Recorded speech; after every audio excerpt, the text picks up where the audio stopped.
लागेलू असो के दशहरा में देवी माई से काटी मांगेलू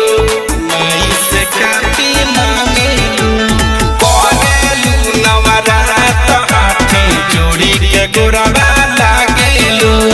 असो के दशहरा में देवी माई से काटी मांगेलू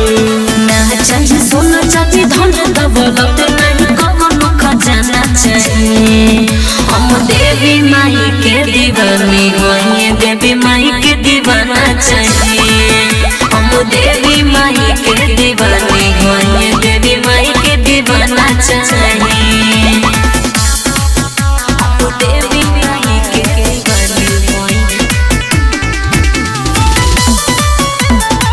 देवी माई के दीवाना चाहिए मांगिले मनौती माई से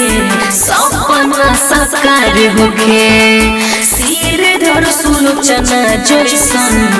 जोड़ी हमार होके हमरो जोड़ी बनौली हमार होके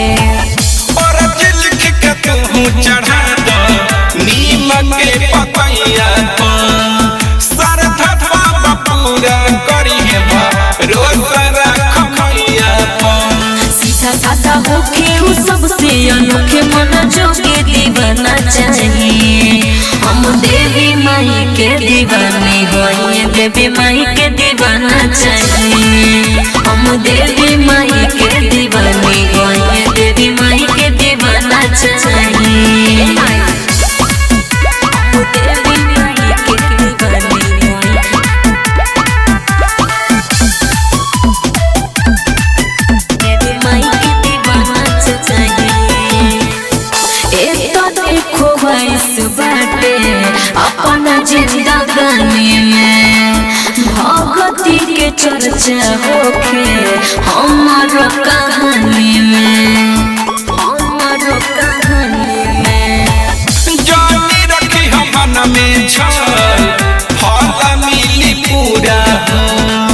भगवा लगई हम माई के रखी हनाया दूरा